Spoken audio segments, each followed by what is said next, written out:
Another story coming right up. And you can always learn more about Theodore Tugboat on the internet. Find us through PBS Online. Pushing and a pulling in the great big harbor, in the great big world is so much fun. So many brand new things to discover. Waking with the sun, gotta get the job done. Oh, Theodore and Emily, Bodak, Hank and George, and the Harbourmaster too.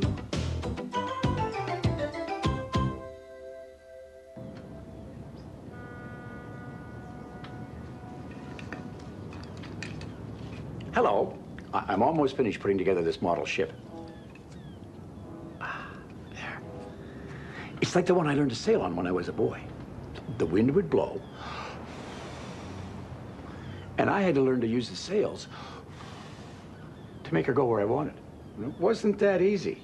And sometimes, when I wasn't careful, the wind would blow her right over. For a while, none of my friends wanted to sail with me. You know, something like that happened to our friend Hank just the other day. Oh, well, that's when he became a tug in charge for the first time.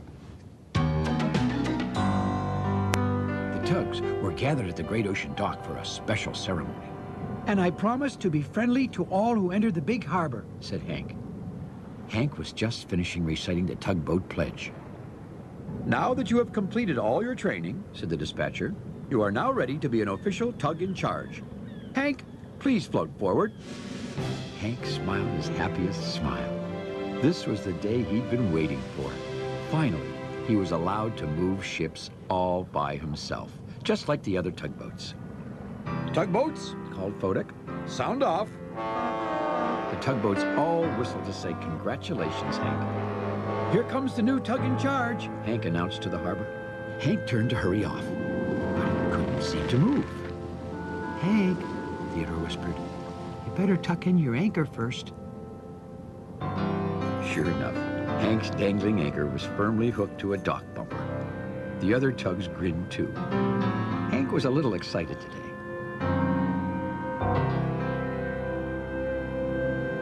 Later that morning, Hank and Theodore were floating through the harbor together. Theodore, do I look bigger? Said Hank. Maybe a little, Theodore replied. Hank's engine was drumming, ga-thumpa, ga-thumpa, ga-thumpa, inside his hull. I can't wait for my first tug-in-charge job, he smiled. Just then, they heard a familiar whistle. Right away, they knew it belonged to Digby, the little cable ship, and they also knew what it meant. Digby was stuck, again. You better go get Digby unstuck, Hank said to Theodore. Hank, said Theodore, you're a tug-in-charge. You can do it. Well, yes, I am, Hank said slowly. And yes, I can. Theodore never saw Hank move so fast in his life.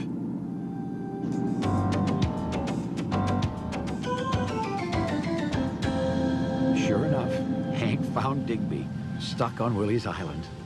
Now, this wasn't too strange, you see. Digby was always getting stuck somewhere. I was just floating along, minding my own barnacles, explained Digby, when this here island jumped out and got stuck on me.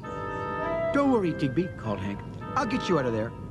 Hey, where's Theodore? Asked Digby. Oh, he said I should help you this time, answered Hank. Are you qualified for this particular job, Hank? Digby said uncertainly. Oh, sure, smiled Hank. I'm an official tug in charge now. Well, knock me down with a sea slug, said Digby. That is superior, Hank. Superior. You may proceed at getting me unstuck. Hank quickly buttoned his tow rope onto Digby and began to pull. Now, be careful, said Digby. I got a sensitive bottom on me. Just then, Rebecca, the research vessel, cruised past on her way out of the harbor. Hey, Rebecca, honked Hank. Look at me. I'm a tug in charge now. Hank was so excited that he wasn't paying attention. He gave Digby an extra yank. The next thing Digby knew, he slid into the rocks. Ouch! He cried. Jumping jellyfish. Mind me jibbity spiggity jibbing joists. What did you say, Digby? Said Hank, turning back to him. Hank didn't know that Digby had scraped his hull on the rocks. Nothing, mumbled Digby, who was too upset to say all that again. Hank pulled Digby the rest of the way off Willie's Island, and the cable ship slipped back into the water. Safe, but sore. There you go, Digby, beamed Hank. Anytime you need to get unstuck, just call me. That's what a tug in charge is for. And with that, Hank puffed off, smiling happily. But Digby didn't look too happy. That'll be the last time I let Hank help me, he said to himself. That hurt. The next morning, Theodore was moving Brunswick barge. Hank came cruising past. Tug in charge, Hank, on the job, he hooted. Digby was laying some cable along the shore nearby. Theodore noticed something strange. As Hank hurried by, Digby suddenly backed up into a small cove. "Well, that's funny," said Theodore. "Digby looks like he's hiding."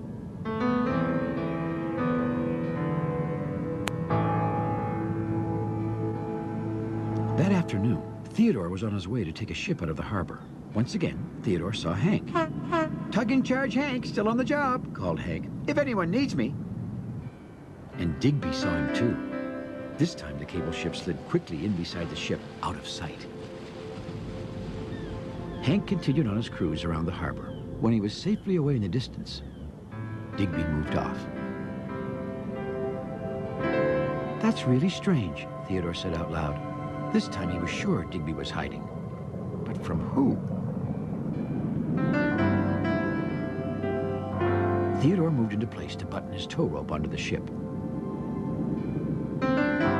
"Oh, Theodore," said the ship, "you're moving me today. Great." "Well, thank you," said Theodore. "Anyone but Hank," added the ship. "Well, why don't you want Hank to move you?" Theodore wanted to know. Oh, you can't trust Hank," replied the ship. Well, now Theodore was really puzzled. "But Hank's my friend," he said. "Of course you can trust him." "Not to move ships," said the ship. "Everyone says so." "But he's only ever moved Digby before," Theodore said slowly. "Digby," Theodore repeated to himself. "I wonder."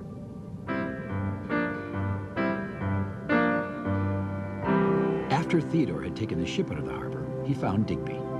Digby looked startled when he heard Theodore's whistle. But this time, he didn't try to hide. "Oh, Theodore," he said. "It's only you." "So, how did it go with Hank yesterday?" said Theodore. "Theodore," Digby replied, taking a deep breath, "I don't know if you've ever noticed this before, but I am a mite tiny wee bit once in a blue moon kind of thing, prone to getting, stuck." "I have noticed," grinned Theodore. "And to make a long story short, Theodore," Digby went on, "when Hank tried to get me unstuck, he wasn't exactly paying attention." "I see," said Theodore. "He scraped me really good," concluded Digby. "So now, I don't trust Hank to move me."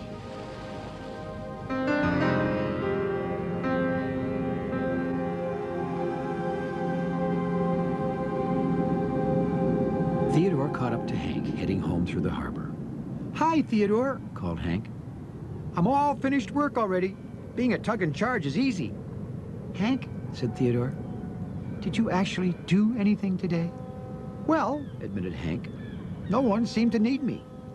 "Digby says you scraped him yesterday," Theodore continued. "I did?" said Hank, surprised. "And now, no one wants you to move them," said Theodore.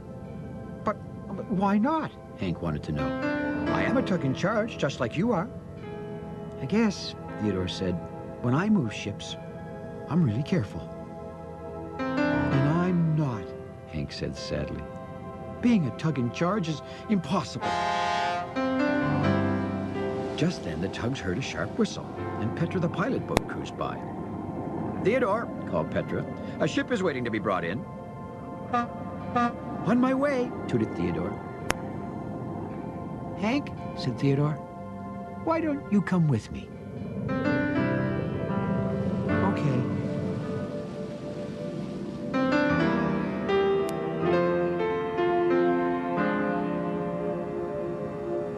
Theodore and Hank met the cargo ship at the harbor entrance.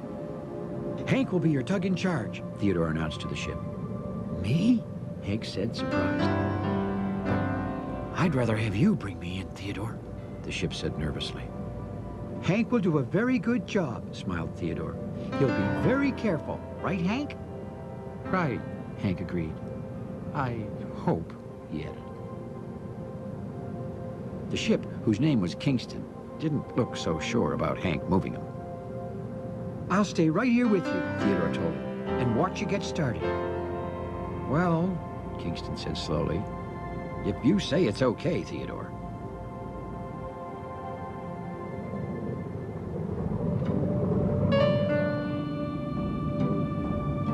Hank buttoned his tow rope onto Kingston and carefully began to move him into the harbor. Every eye in the harbor seemed to be on Hank, to see how he did.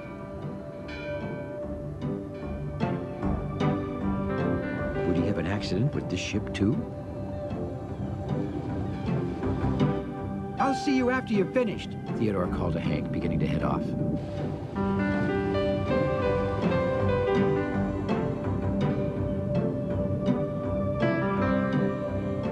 You can do it, Hank, he added softly.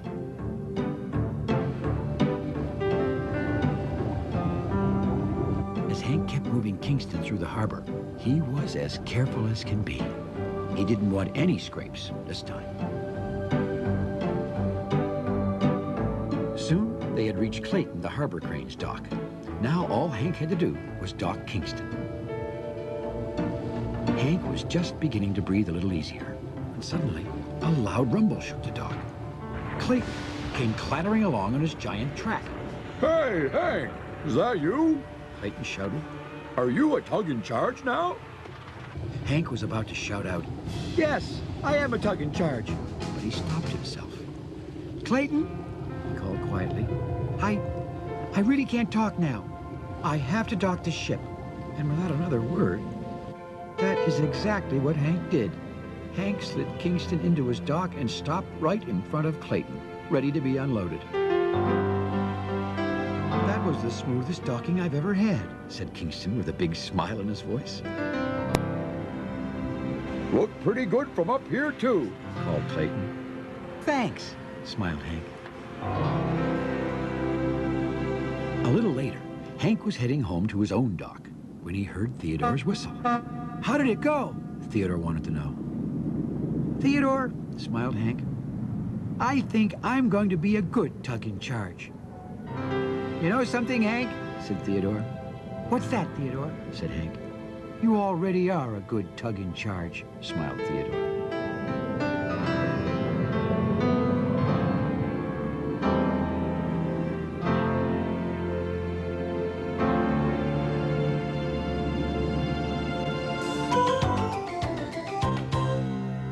You know, I think Hank will make a terrific tug in charge. Don't you? I mean, he's extra careful now, just like I had to learn to be when I first started sailing. And pretty soon, everyone wanted to go sailing with me. Thanks for visiting us here in the Big Harbor. We'll see you all again next time. I think I'll put my new model ship right here. I'll just set her very gently down on a stand, like that. Looks pretty good, don't you think? Sailing, sailing over the bounding main.